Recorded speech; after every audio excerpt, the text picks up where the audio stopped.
출근길 뉴스를 종합해드립니다. 깊이 있는 뉴스 YTN FM 출발 새아침. 신율의 출발 새아침 3부 순서 시작합니다. 오늘도 무더운 여름 날씨가 계속될 것 같죠. 오전부터는 오존 농도가 주의 수준까지 치솟을 것 같다는 예보도 있는데요. 자, 이번 주 일요일에 비가 내리면 이번 더위 잠시 주춤할 것 같다는 예보도 있습니다.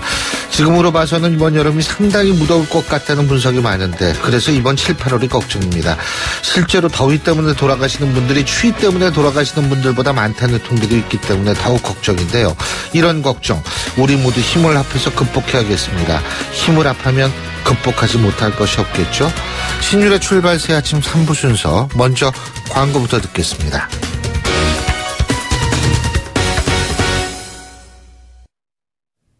YTN 라디오 신율의 출발 새아침.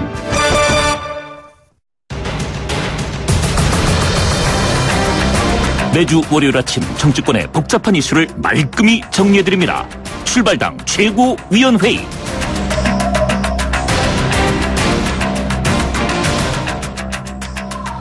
예, 매주 월요일날 찾아뵙는 두 분, 오늘도 어김없이 스튜디오에 나와 계십니다. 데일리안의 이종근 논설기장 나와 계십니다. 안녕하십니까? 네, 일주일을 시원하게 열어드리는 종소리 이종근입니다. 예, 자, 두문정치전략연구소 서영호 소장이십니다. 어서 오십시오. 네, 초여름 폭염 속 소나기같이 시원한 새아침 서영호입니다.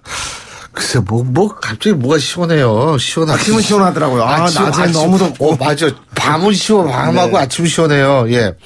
자, 내가 주목해본 정치인 말 한마디 준비해 오셨죠? 자, 이종근 실장님부터. 네, 김병준 교수가 김상곤 부총리 후보자에게 본인 논문 표결을 로맨스라고 하면 안 된다라고 한 발언을 제가 꼽았습니다. 이유는 그야말로 요즘 유행하는 사자성어 내로남불의 완전히 상징이죠, 상징. 김병준 교수 처음에 참여정부 시절에 처음에는 정책실장이었다가 그만두고 국민대 교수로 있다가 참여정부에서 2006년도에 교육부총리로 임명을 했는데 바로 김상곤 한신대 교수, 당시 교수 노조를 이끌었던 한신대 교수가 이 주도적으로 이 김병준 교수 논문 표절로 안 된다 하고 이제 부르짖었죠. 이제는 김병준 교수가 김상곤 청문회에 직접 자기가 출석해서 진짜 자신의 논문 표절이 정말 표절이었는지, 그 김상곤 교수의 표절이 진짜 표절이었는지를 증언을 하겠다. 아주 재밌지 않겠습니까? 저도 그거 되게 재밌게 봤어요. 예, 서영호 소장님. 네, 보수 패널이 여당의 흠결을 찾았다면 진보 패널은 야당의 흠결을 찾아야 되는 것 같습니다. 다 제 눈에 안경인지. 저는 친박 패당 정부에서 주사파 패당 정부로 바뀐 것에 불과하다. 홍준표 전 지사의 말입니다. 네. 요새 최근에 자유한국당 강동호 시당위원장이 대통령의 욕설 막말에 이어서 홍준표 전 지사까지, 자유한국당이 왜 이러시는지 잘 모르겠습니다. 지난 대선에 그 서울 강남 3구에서도 패배하지 않았습니까? 대구, 경북, 경남 그리고 60대 이상의 보수 안보 표에 의해서만 당선이 되고, 실제로 경제복지 문제에 관심 있는 그 대도시의 유권자들에게 버림을 받았는데, 저렇게 막말하면 이번 그 다가온 내년에 지방선거에서 자유한국당이 승리할 수 있을지. 품격 있는 보수로 가야 살 길 생기는데 저런 막말로 자유한국당 미래가 밝을까? 이건 야당의 비판이 아닙니다. 자유한국당 내부의 목소리입니다. 저는 그 홍준표 전 지사가 이렇게 나간다면 돼지 흥분제에서 색깔론으로 바뀐 것에 불과해서 보수의 미래에는 물론 홍준표 전 지사의 미래도 없다라고 생각이 듭니다. 자, 이번 주 이슈 중에 이제 어제 있었던 게, 청와대가 결국 문재인 대통령 강경화 외교부 장관 임명을 했고요. 안경환 그 전 법무부 장관 후보자는 자진 사퇴했습니다. 어떻게 보십니까, 이 부분? 이종근 실장님. 안경환 후보자가 강경화 후보자를 구했다. 뭐 이렇게 여겨지네요. 강경화 후보자에 대한 이 야당의 반대가 극심했는데, 강경화 후보자가 갖고 있는 흠결보다 사실 안경화 후보자의 흠길이 더 결정적이었다. 이렇게 여겨지고요. 안경화 후보자의 이 흠결이 나오면서 굉장히 여론이 악화되지 않았습니까? 그러면서 도리어 이제 강경화 후보자에 대한 지금 장관이 이제 임명됐으니까 강경화 장관에 대한 그 관심 이게 훨씬 더 현재 떨어졌고 물론 야 3당에서는 오늘 뭐 보이콧까지도 뭐 이렇게 가능하다라는 그런 뭐 입장을 보이고 있지만 그럼에도 불구하고 수요일 이제 그 조대여 후보자, 송영무 후보자 이 세 사람의 그 슈퍼 수요일, 슈퍼 청문회가 지금 예정돼 있는데 그 청문회를 아마 거부하지는 못할 거예요. 그 청문회까지 보이콧하지는 못할 거예요. 그런 의견이 굉장히 많더라고요. 중요한 그렇지. 어떤 청문회거든요. 도리어. 그래서 일단은 강경화 후보자에 대한 장관 임명에 대한 것은 그냥 넘어가는 분위기가 아닐까 싶습니다. 예. 최영호 선생님. 네, 저는 뭐 시위를 떠난 화살은 관역으로 가야지 되돌아올 수 없다. 지금 현재 17개 부처 장관 중에서 14명의 장관 후보자를 지명했는데 14전 5승 1패. 뭐 언론과 야당의 포화를 뚫는 과정에서 사소한 희생을 감수하고 정면 돌파해야 됩니다. 그런데 제가 볼 때 더 큰 문제는 청와대 정부 여당의 장관 임명 속도가 너무 늦다라는 겁니다. 지리한 공방이 이어지면 오히려 초기에 국정 운영을 안정적으로 추진하는 데 상당히 거리될 겁니다. 과거 같으면 더 빨랐나요, 좀? 좀 저는 인수위 기간이 있어서 지명은 좀 빨리 했었죠. 그 과정에서 공방은 좀 있었고 낙마하는 사례가 있었지만 이번에는 그 인수위 과정이 없다 보니까 지명하는 때까지 좀 시간이 좀 걸렸던 것 같습니다. 어쨌든 그래서 임명 지명까지 포함하면 사실 늦은 거 아니에요? 저는 뭐 그래도 지금 그 개혁까지가 산책한 속에서는 그리고 대통령의 지지율을 생각한다면 좀 신속하게 해야 되지 않겠나 싶고요. 특히 정권 초 개각 청문회의 생명은 선제적이고 속도감이 있어야 한다는 생각이 듭니다. 17개 장관 임명하다 보면 부분적으로 낙마하고 희생을 감수해야 될 수밖에 없는데 자진 철회를 하든 그리고 아니면 후보자 스스로가 사퇴하든 아니면 임명권을 행사하든 끌려다녀서는 대통령 리더십만 훼손될 뿐입니다. 따라서 이왕 시작했다라면 국정 철학에 맞는 인물 신속하고 속전속결로 해서 어차피 잘해도 욕먹고 못해도 욕먹는 게 인사라고 한다면 네 사람을 임명해서 이 시간을 빨리 단축하는 것이 정부 여당엔 이롭지 않겠다는 생각이 듭니다. 근데 이제 뭐 정부 여당 같은 경우에도 청와대 입장도 그렇고 이게 이제 되도록이면 흠결 적은 사람을 찾으려면 신중할 수밖에 없는 거고 그러다 보면 시간이 걸릴 수밖에 없는 거 아닌가 이런 생각이 드는데 자 지금 어쨌든 안경환 전 법무부 장관 후보자 문제 때문에 지금 청와대는 인사추천위원회를 본격적으로 가동하겠다 이런 얘기를 하고 있는데 어떻게 이거 가동되면 좀 나을 거라고 보세요? 인사추천위원회 지금 거론되는 게 지금 사실 장관 3명 남았어요. 원래 2명 남았다가 이제 법무부 장관까지 다시 해야 되니까 그러면 의미가 있나 싶어요. 물론 중요하긴 하지만 이건 제가 볼 때는 조국 수석 구하기다 이렇게 보여져요. 조국 수석과 관련해서 지금 사실 인사가 만사인데 만사를 다 그르친 주역으로 지금 뭐 비판의 대상이 되지 않았습니까? 그러자 어떻게 문재인 대통령이 이 강경화 후보를 임명하면서 하는 말이 약간 좀 문제가 있다. 약간이라는 표현을 썼어요. 그런데 뭐 스스로 뭐 이렇게 마음을 가다듬는 그런 정도면 된다. 이렇게 표현을 하셨다고요. 그건 저는 조국 수석 감싸기의 어떤 시작이었다면 윤영찬 수석이 또 이렇게 뭐 나이변 구하기 아니라 조국 수석 구하기로 직접 또 나섰죠. 그래서 원래 뭐 이번 안경환 후보자의 흠결에 대해서 조국 수석은 몰랐다. 이렇게 또 조목조목 또 됐어요. 자, 그런 다음에 인사추천위원회 하겠다. 이 뒤늦게 이렇게 나왔죠. 이 모든 것들은 어찌됐든 운영위에 조국 수석 참석하는 약간 뭐 그랬던 것 같고 뭘 참석을 해 하는 철저하게 이 조국 수석을 구하고 감싸고 해서 뭐 그대로 가겠다라는 그런 의미가 아니냐 싶습니다. 아니 안경환 문제는 강경화 구하기고 인사추천위원회는 조국 구하기고 아니 무슨 정부 여당 청와대가 산소호흡기단 중환자입니까? 뭘 뻑하면 구해요. 제가 볼 때는 좀 말빨이 그냥 일치월장하고 계세요. 저 소잃고 외양간 고치기긴 하나 그래도 몇몇 사람이 검증하는 것보다는 제도화되고 시스템화된 인사추천위원회는 좋은 것 같다는 생각이 듭니다. 이게 옛날에 있었죠. 예전에 제가 청와대 인사수석실에 있을 때도 인사추천위원회가 있었는데 이건 장관 인사뿐만 아니라 대통령이 임명하는 고위직 인사에 대한 정부 산하 기관이라든가 이런 것들을 전체적으로 볼 수 있기 때문에 훨씬 더 나아졌다는 생각이 들고요.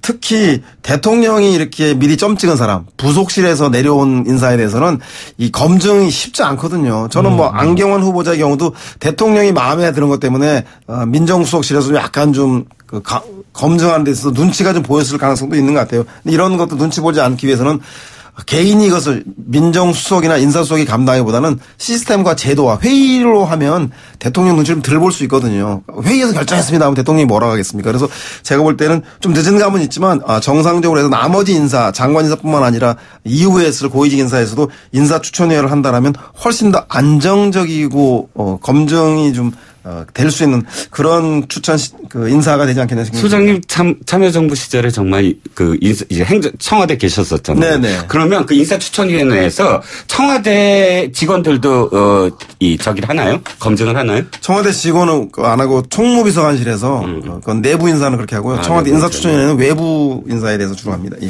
왜 여쭤보냐면 사실은 이번에 그 안경환 후보자 그 글과 관련해서도 이야기가 많았잖아요. 성에 관한 인식이 잘못됐다. 그런데 그 부분은 또 맥락을 봐라. 전체적으로 경고였다. 남성들에 대한 성인식에 대한 경고였다. 이렇게 표현하잖아요. 그런데 지금 탁현민 행정관 글 보면 변명의 여지가 없어요. 보면 뭐 이 여성의 신체 부위를 갖고 뭐 그 작다고 얘기해서 그거 작은 신체 부위가 작다고 하면서 그건 남성에 대한 테러다. 이런 식의 표현을 하는 글을 쓴 탁현민 행정관이 아직도 행정관으로 있잖아요. 상당히 아직도 검증에 대한 문제가 많지 않습니까? 아니 뭐 탁현민 얘기를 왜 안경환에다 갖다 끌어붙이는지 잘 모르겠지만 저는 탁현민 행정관 문제는 뭐 청와대 내부에도 인사위원회가 있거든요. 그 총무비서관을 비롯해서 비서실장이 주재하는 그건 거기서 좀 판단을 할 문제고 저는 안경환 후보자의 그 저술과 표현에 대한 문제에 대한 시비에 대해서는 저는 그것이 장관 직무 중에 쓴 책이라고 한다면 실제 문제가 있죠. 공직 중에. 그러나 교수의 신분으로 아주 제가 볼 때는 그 저술과 표현한 문제에 대해서 시비 삼는 것은 그건 좀 온당하지 않다고 봐요. 왜냐하면 우리가 그 사람의 인사청문회를 하는 이유는 검증을 하는 이유는 그 사람이 생각이 무언지 그 사상이 무언지를 검증하는 게 아닙니다. 그 사람이 그런 생각과 사상으로 위법한 행위를 한 적이 있는가에 대한 문제인데 그 생각 자체가 다르다는 것만 가지고 그 사람을 재단하는 그런 과도한 그 신상 털기식 청문회는 저는 특히 학자에게는 무한정한 자유가 보장된다는 측면에서 저는 좀 재고해야 되지 않을까 생각합니다. 그러나 그 학자가 계속 학자로 남는 것이 아니라 법무부 장관이라는 법과 관련한 제도를 만들고 또 제도를 시행해야 되는 사람 아닙니까? 학자로 남는다면 그 글의 문제가 전혀 문제가 될 수 없죠. 그러니까 장관 공직에 재임 중에 쓴 글이 아니라 교수 시절 학자의 시절에 쓴 것을까지 문제 삼아야 되는 것인가에 대해서 한번 재검토해보자는 거고요. 자, 그렇게 흥분하고 그러세요. 근데 그 학자 뭐 지금도 학자가 이제 또 기다리는 학자가 있어요. 청문회 김상곤 아까 잠깐 김병준 교수님 말씀도 하셨습니다만 김상곤 그 교육부총리 후보자, 조대엽 노동부 장관 후보자, 조명균 통일부 장관 후보자 이제 남았는데 자. 어떻게 보세요? 그 힘들게 만들 수 있는 후보자가 있다고 보십니까? 저는 가장 중요한 게 직무 관련 비위 의혹이에요. 직무와 관련한. 예를 들어서 다른 직무에서 그 논문 표절 어느 정도 감안할 여지가 있는데 교육부총리가 논문 표절 안 된다라고 이야기한 건 김상곤 교수님 당시 한신대 교수님 시절에 교수 노조가 했던 성명서에도 나와요. 그런데 본인의 어떤 논문 표절과 관련해서는 굉장히 이거는 부정한 게 아니라 단순히 부적절했다 이렇게 표현하면서 남의 어떤 들보는 그렇게 말씀하셨는지에 대해서 이번 청문회에 밝히실 것 같고 다른 후보자들도 좀 문제가 있어요. 송영무 국방장관 후보자도 사실은 방산업체에 그 고문으로 있었는데 그 방산업체 문제가 많았죠. 그런데 거기서 수입료도 어마어마했을 뿐더러 그 어마어마한 수입료를 아무 일도 하지 않고 자문만 해서 받았다는 어떤 해명 그것도 사실은 좀 문제가 될 것 같고 또 한 분 있죠. 그 조대엽 후보자 같은 경우도 노동부 장관 후보자 같은 경우도 노동 문제에 있어서 개혁을 이야기하시는 분이 어떤 모 업체의 사회이사를 역임을 했는데 그 업체가 임금 체불을 했다? 그것도 해명을 하셔야 될 부분인 것 같고 세 분 다 그러고 보니까 직무와 관련된 그런 의혹들이 있네요. 네, 이종근 실장님의 검증은 청와대가 잘 참고할 거로 좀 생각이 듭니다. 저는 이 세 후보자를 비롯해서 모든 장관 후보자가 임명하는 데서 법적인 하자는 없는 것 같아요. 다만 아까 지금 말씀하신 대로 그렇기 때문에 야당의 그 공세 검증보다는 그 검증의 결과를 국민들이 어떻게 받아들일 것인가, 정상 참작의 여지가 있는가, 그리고 이것들 직무를 수행하는데 큰 문제가 없는가에 대한 여론을 어떻게 넘어가는가가 제일 중요한 것 같은데요. 저는 그중에서도 그래서 조대호 후보자의 음주운전 문제는 사회적인 기준이 엄격해지고 전체적으로 그 방송 문제는. 네.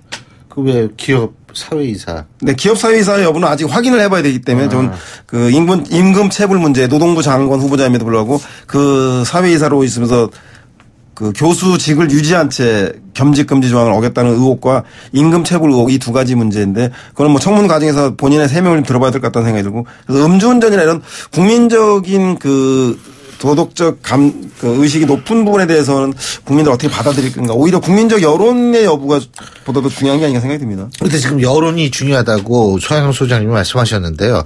저희가 오늘 2부에서 국회 부의장을 맡고 계시죠. 박주선 국민의당 비대위원장하고 인터뷰를 했을 때 제가 그 얘기를 했어요.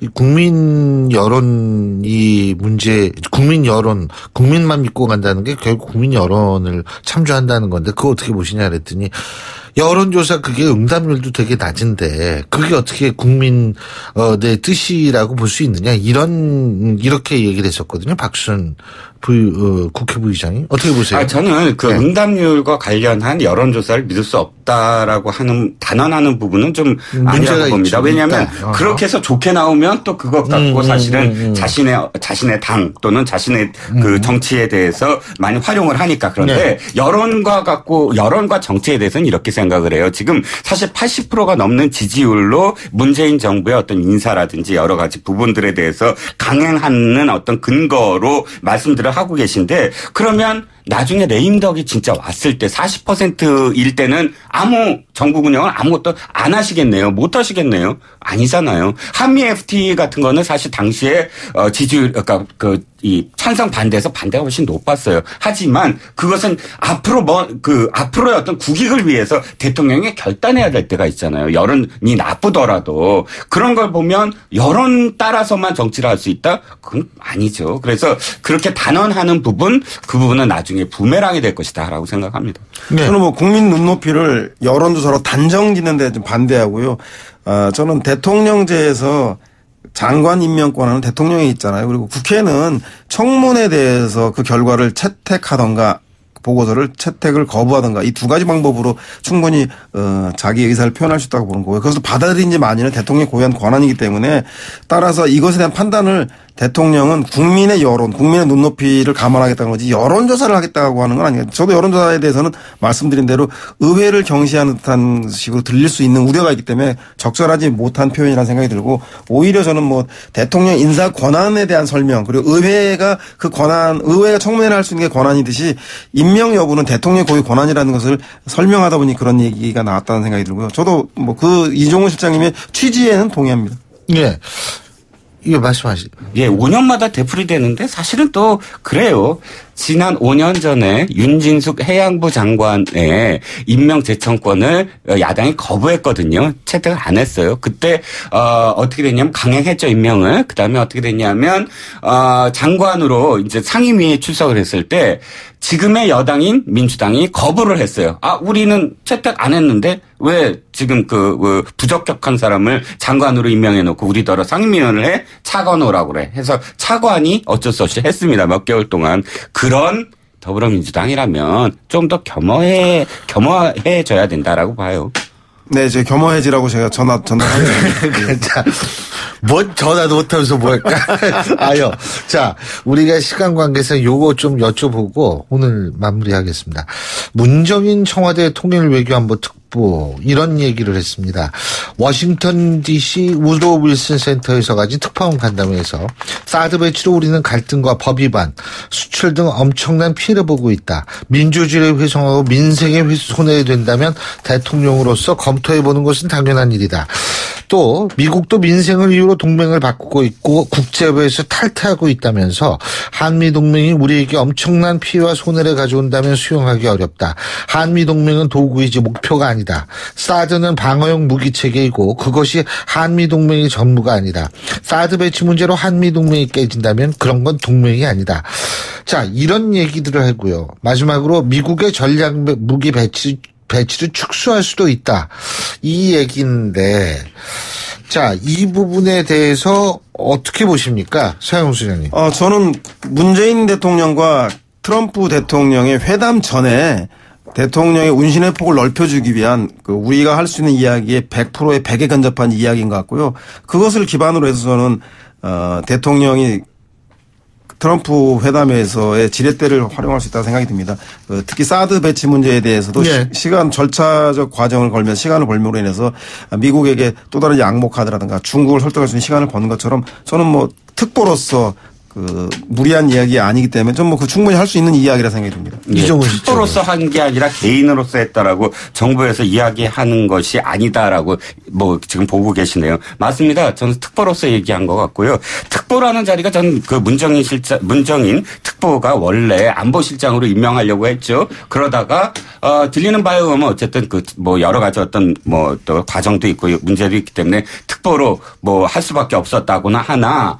그럼에도 불구하고 이미 오이사 조치 해제해야 된다는 논란을 크게 일으켰는데 또다시 이런 논란을 일으켰단 말이죠. 소장님께서는 그거를 레버리지로 활용할 수 있는 어떤 폭을 넓혔다고 하지만 거꾸로 한미 정상회담 앞두고 이 운신의 폭을 좁히는 결과를 낳았다라고 밖에 저는 판단이 안 됩니다. 예. 왜냐하면 어차피 지금 미국에서는 사드 문제를 갖고 예. 이게 안 되겠다라고 바라보고 있는데 거기에 찬물을 끼얹었거든요. 저는 아주 큰 문제를 일으켰다라고 봅니다. 아니 우리나라의 보수 진영의 언론과 보수 논객들은 왜 그렇게 뉴욕타임즈가 오히려 더 한국을 생각해서 사드 문제로 지나치게 한국을 압박하지 말아야 한다. 중국이라든가 주변 강대국에 대해서 한국이 처한 공격을 이해해야 한다라고 하는 것보다 못한지 모르겠습니다. 그 뉴욕타임스가 뭐라고 지금 기사가 나왔는지 모르시죠? 지금 중국에 놀아나고 있다라는 간단하게 기사도 썼습니다. 자, 어쨌든 이 부분에 있어서의 파장을 좀 더 지켜보고요. 오늘 두 분 말씀 여기까지 듣겠습니다. 고맙습니다. 감사합니다. 네, 감사합니다. 예, 지금까지 데일리안의 이종근 논설실장, 두문정치전략연구소 서영우 소장 두 분과 함께했고요. 신율의 출발새 아침 3부 순서 여기서 줄입니다. 잠시 뒤 4부에서 뵙겠습니다. 날카로운 분석, 내일을 보는 시선, 신율의 출발새 아침. 신율의 출발새 아침 4부 순서 먼저 광고부터 듣겠습니다. YTN 라디오 신율의 출발 새 아침.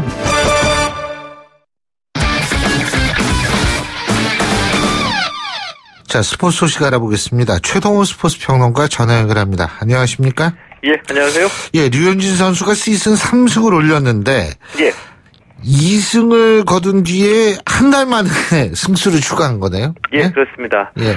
몇 번의 시련이 있었죠. 예, 어제 이 신시내티 원정 경기에서 류현진 선수 5이닝 2실점으로 승리 투수가 됐습니다. 예. 안타 8개 허용했고요. 볼넷은 2개였는데 5이닝 동안 무려 삼진을 7개나 잡아냈습니다. 예. 지난달 19일 이후에 30일 만에 시즌 3승을 기록했고요. 이 다저스가 10대2로 승리를 했습니다. 자, 그동안에 이 류현진 선수가 이 직구 구속에 따라서 희비가 걸렸거든요. 어제는 이 최고 구속이 151km까지 나왔습니다.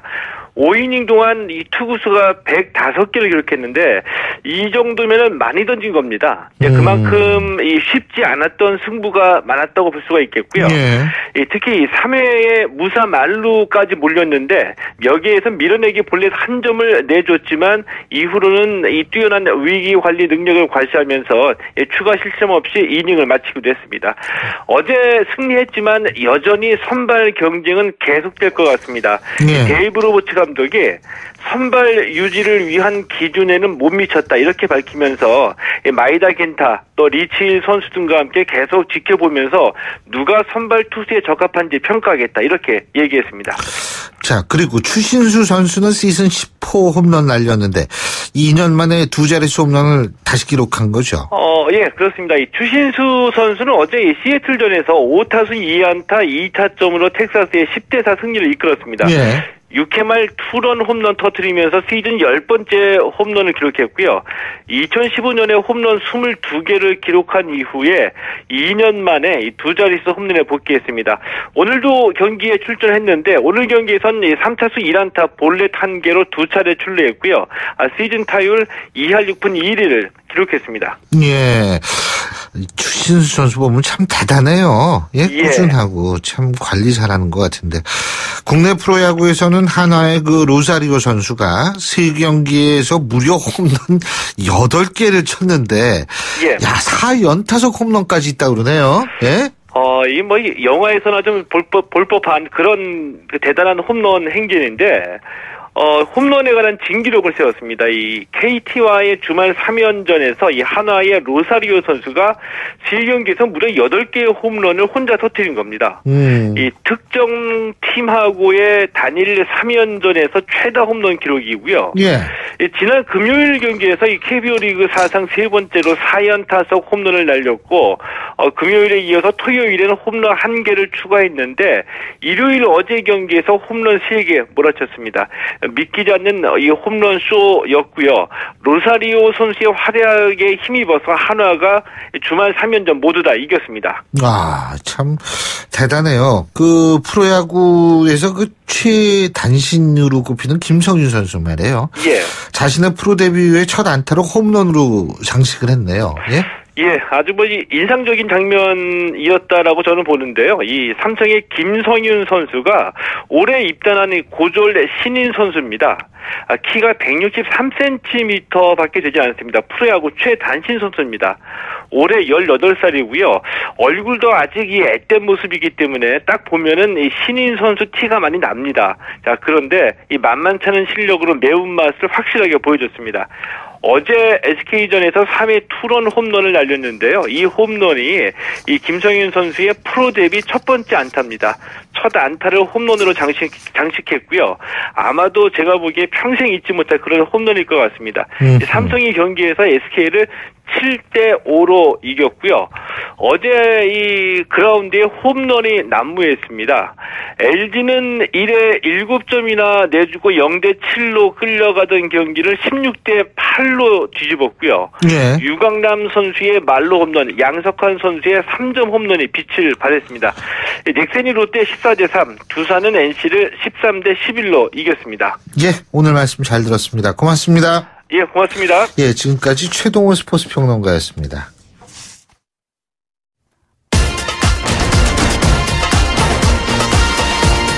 여러분이 지금 듣고 계신 주파수는 FM 94.5MHz입니다.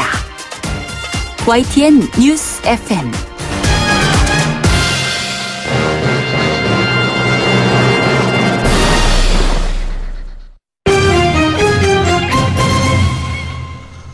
예, 경제 뉴스 알아보겠습니다. 한국경제신문의 정인설 기자 전화 연결하겠습니다. 안녕하십니까? 안녕하세요.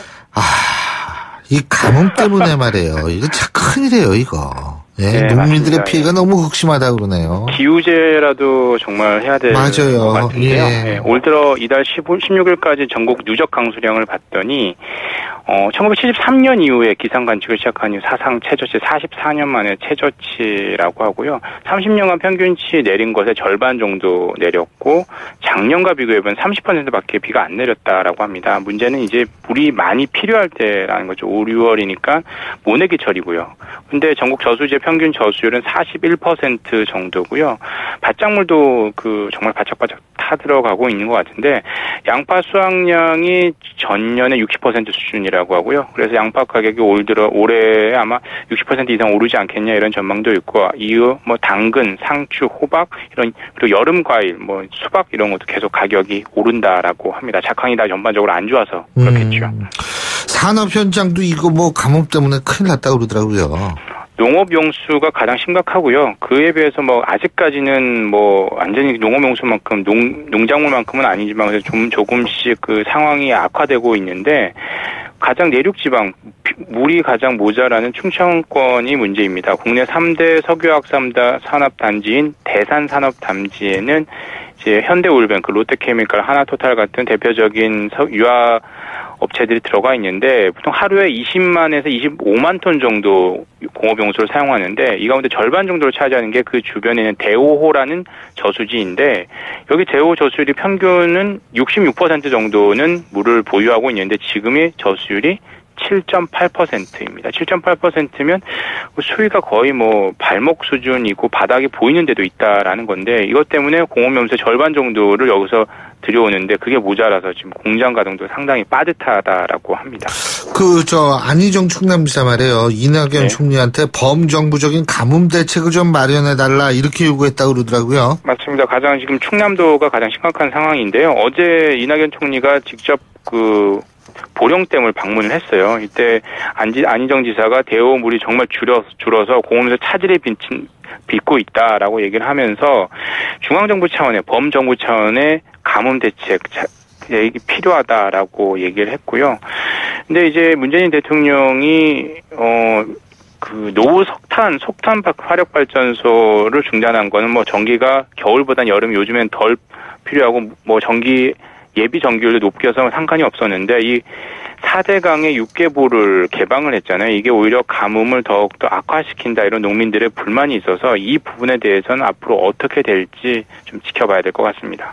근데 이거는 물론 좀 다른 얘기지만 가뭄 때문에 모기가 줄어서 모기약 매출도 급감했다고 그러네요. 가뭄 얘기를 하니까 너무 좀 심각해서 이 뉴스를 좀 넣었는데 이건 뭐 모기 입장에서 안 좋겠지만 사람 입장에서는 괜찮은 거겠죠. 이제 보통 모기가 살려면 물 웅덩이나 습지가 필요하죠. 보통 유충을 낳고 해서 모기가 되는데 이게 5월부터 4월부터 비가 안 내리기 시작해가지고 습지가 많이 메말랐다는 거죠. 유충들이 모기의 유충이 살 수 있는 그 장소가 없었던 거죠. 맞습니다. 그래서 질병관리본부가 한번 조사를 해봤더니 지난달에 모기 밀도가 작년 같은 기간에 4분의 1 정도였다고 합니다. 근데 지금 이 뉴스를 전해드리면 나 모기 많이 물렸는데라고 얘기하실 분이 있는데요. 그런 분들은 건강하신 분들이에요. 모기가 아무나 물지 않는 거죠. 건강한 사람들만 거고 저는 요즘에 모기 구경이 힘들어서 모기 퇴치제, 모기약이나 모기장 매출도 함께 줄었다라고 해요. 대형마트 매출을 보면 모기약은 작년에 비해서 10% 이상 그리고 모기장 매출은 30%가량 줄었다라고 하고요. 대부분 이제 뭐 에어컨도 마찬가지지만 모기약이나 모기장도 6월, 5월에 많이 구입을 하는데 이 매출이 줄어서 뭐 모기약이나 모기장 같은 제조업체들은 울상이다라고 합니다.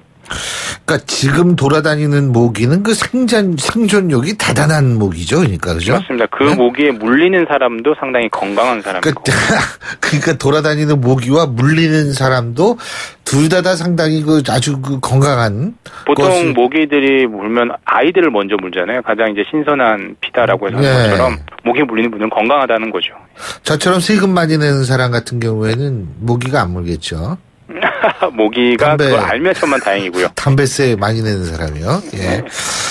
자, 국내 첫 원자력 발전소죠. 고리 1호기가 가동을 멈추죠, 이제. 맞습니다. 오늘 영구 가동을 중단하는 그 기념 행사를 여는데요. 올해 가동을 했습니다. 1977년 6월 19일부터 가동을 해서 40년간 가동을 했는데 원래 수명은 30년인데 10년을 더 연장했고 추가 연장 여부를 논의를 할 때 이제 환경단체나 시민단체 반대를 하면서 이제 완전히 가동을 중단하는 건데요. 이미 중단은 지난 17일 했습니다. 온도를 계속 낮춰야 되기 때문에 그 영구 정지가 오늘이라는 거고 영구 정지 기준하면 이 상당히 고열에 있던 평소 300도 정도에 있던 고리 1호기를 영구 정지 기준은 93도까지 내려갔고요. 이제는 안정 상태에 이르렀기 때문에 오늘 기념 행사를 연다라고 합니다. 그런데 이게 즉시 해체되는 건 아니죠. 맞습니다. 오늘은 공식 이른바 폐로식 영구 중단식이고요. 이걸 해체를 하려면 이 연료봉을 처리를 해야 되는데 이거는 흔히 얘기하는 방사성 폐기물을 상당히 많이 포함하고 있기 때문에 고준위 폐기물이라고 하죠. 근데 고준위 폐기물을 처리할 만한 좀 장소가 없습니다. 항상 우리 방패장 만들려고 하면 반대에 부닥치고 이래서 상당히 열기가 힘들잖아요. 그래서 저준위 폐기물은 핵 발전소에서 쓰던 장갑, 걸레 같은 거를 저장할 수 있는 시설은 좀 있는데 이런 폐연료봉 같은 고준위 폐기물을 저장할 시설이 없어서 일단 임시 저장소에 보관한다라고 하는데 그 이후에 어떤 기간도 전면 해체까지 최소 15년 정도가 걸린다라고 하니까요. 정부는 원전 부지 주변에 임시 저장 시설을 계속 확충하려고 하고 있습니다. 예. 근데 어쨌든 정부는 원전 비중을 계속 줄이기로 했으니까요. 그죠? 맞습니다. 예. 이미 석탄화력발전소, 노석탄화력발전소는 이미 이번 달부터 임시 가동 중단에 들어왔고 내년부터는 6월부터 계속 일정 기간 동안 계속 가동 중단을 한다고 했고요. 원전에 대해서는 아직 명확한 얘기를 하진 않았습니다. 근데 문재인 대통령이 그 대선 후보 시절에 노석탄화력발전소뿐만 아니라 이 원전에 대해서 노원전을 폐쇄하고 신규 원전을 더 이상 안 짓겠다라고 공약으로 내세웠거든요. 이 부분에 대한 구체화된 어떤 정책이 아마 산업부 장관이 아직 임명이 되지 않았으니까 임명이 된 다음에 발표할 것으로 보이는데 중요한 건 이거죠. 결국에 모든 게 얻는 게 있으면 잃는 게 있는 것처럼 현재 국내에서 가동 중인 원전 24기가 예. 전체 발전량에서 차지하는 비중이 30%입니다.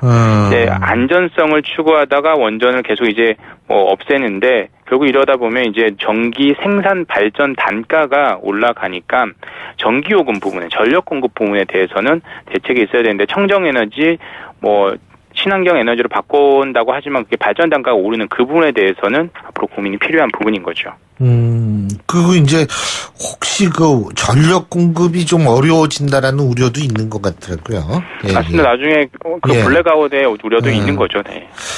예, 잘 알겠습니다. 오늘 말씀 여기까지 듣겠습니다. 고맙습니다. 감사합니다. 예, 지금까지 한국경제신문의 정인설 기자였고요. 자, 월요일에 보내드린 신율의 출발 새 아침 오늘 순서는 여기서 줄이겠습니다. 시작이 반이라는 얘기가 있죠. 자, 이번 한 주 벌써 반 시작했다 이렇게 생각하시면 될 겁니다. 이번 한 주 월요일날 여러분 힘차게 출발하시길 바라겠고요. 전 내일 아침 7시 15분에 다시 오겠습니다. 신율이었습니다. 고맙습니다.